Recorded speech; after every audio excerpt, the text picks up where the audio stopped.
Why, hello there, beautiful. And what are you up to, walking around this late at night? You've heard the rumors, haven't you? People have been going missing, never to be seen again. What of me? I'm quite alright. At least, I have been so far. I know how to make a quiet, quick exit when things get dicey. But where are my manners? I haven't even given you my name. It's Helen. A pleasure to meet you, miss. Oh, just detective, is it? Well, hello, detective. No, you even have a fancy badge to show me. This day is just getting better and better. Well, evening now, obviously. But you get my meaning. And I might say detective, but I do so adore your choice of clothes. Yes, these nice black pants, these black dress shoes. Where did you get that vest and coat? Those are absolutely exquisite on you. And a lovely white blouse and black tie. I do beg your pardon, detective.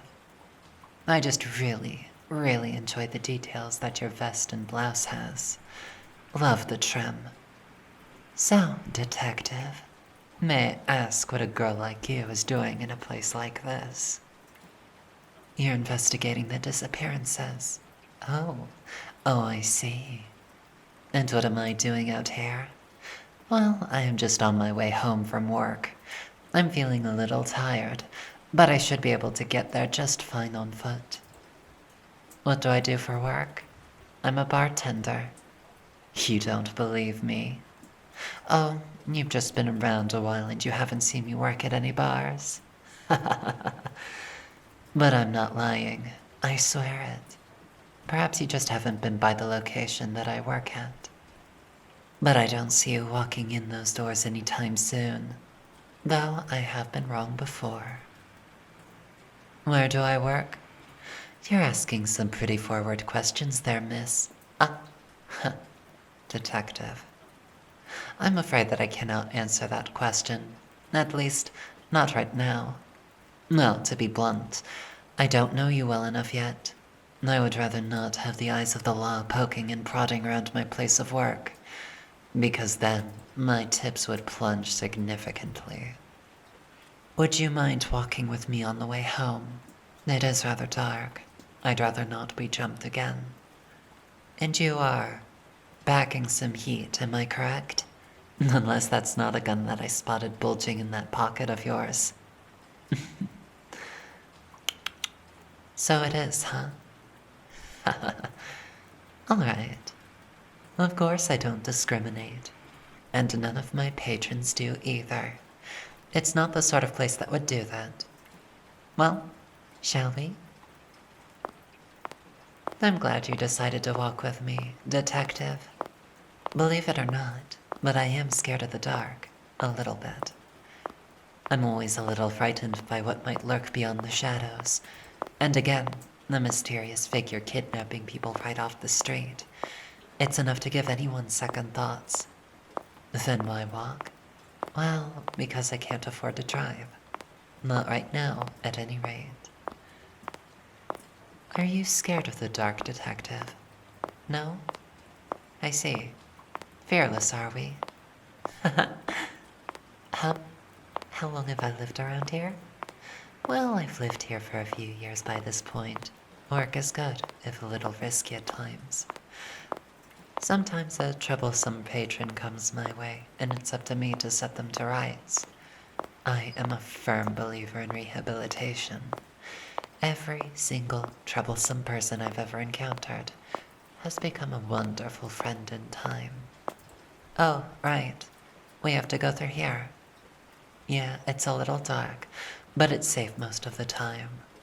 Trust me, I wouldn't go down this alley if I wasn't sure that I could get out again. Lots of ways out. Come on, you're not scared, right? Thank you, detective. I appreciate your company. I appreciate it very, very much indeed. Oh, do I live with anyone? My, detective. If I didn't know any better, I'd think that this was a prelude to your flirting with me. I wouldn't entirely be opposed to that, though. No, not opposed at all. I will say, detective, it has been a lovely walk so far. Lovelier than I imagined it would be. I always thought that it would be at least a little nice, if a little stressful. But now, finally having walked with you, I'll say that I've not felt stressed once. In fact, it's rather refreshing, finally walking and talking with you like this. Oh, I know who you are, detective. I've been keeping track of you for a long time at this point. I knew that the disappearances would attract your attention, them being people who you knew. People who are close to you. Too close to you. Shh. Don't fight me. You won't be able to get out of my grip anyway. I'm really glad that I was able to convince you to walk with me into this dark alley. I didn't realize that I could put on such a convincing, helpless girl act. But regardless, you're here in my grip. At long last, dear detective, and you're mine. All mine.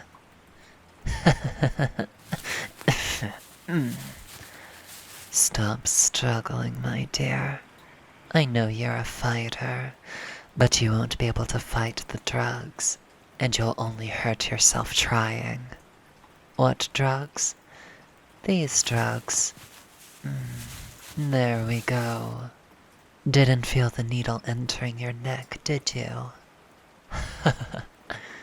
I've had a lot of practice, drugging and kidnapping those people. What's that? Why? Well, it's simple, my darling, precious detective. I love you. With all of my heart, with all of my soul, with all of my being. I knew that you were smart, so I had to plan things 3 steps ahead at all times. You got close to catching me a few times, actually. That one time, when you caught sight of me running off into an alley, very close by to here, actually. Of course, you didn't know that it was me, did you? No. You can be a little naive, detective. You always see the best in people. Especially when you're distracted by your vow of protecting the innocent. Shh. I'm so sorry, my dear. I can see you tearing up under me. Am I hurting you? Are you frustrated at me? Or does my betrayal hurt so badly that you can't help but let a few tears out? Well, don't fret. I'll kiss those tears away soon enough once you're under. What am I going to do? I'm taking you home with me. After all this time, after all this work and effort, you're finally in my grasp. You're finally mine. All mine. I didn't lie to you, detective. I really do work as a bartender. But the bar in question is situated in one of the seediest nightclubs in the city. Hence why I didn't want to talk about it earlier.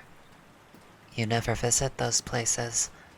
I know, since I've watched you for so long. You're a very good girl, detective, walking the squeaky clean road of life, never getting into too much trouble, not raising your voice too often, never drawing your gun on anyone, ever. I've hardly seen you check the thing, which is good, because you haven't noticed that I've unloaded it the night before. If you ever visited the nightclub, my place of work, you would have found every single missing person on your corkboard. You just wouldn't recognize them at first. After all, they've gone through an extensive makeover. And I do think that they are much happier now than than when I stole them away. Even the most hostile of patrons can become a good friend in time, and I do so love having good friends working close by. You, on the other hand, won't be having the same makeover as them. No, detective. I want you to be mine. A personal little pet of mine, meant for no other's gaze than my own. Yes. Oh, I can see that the drugs are slowly starting to take effect. Don't fight them. Just let your eyes flutter closed. Let the warm embrace of unconsciousness take you away to dreamland. When you next wake, we will begin your conditioning. I won't expect you to be so docile when you've woken from your rest, but that is quite all right. I will have a lot of time on my hands to reward good behavior and punish bad behavior. You will learn in the end that being mine is in your best interests. I don't care if it takes weeks, months, or years. By the end of all of this, you will love me. Sleep tight, detective.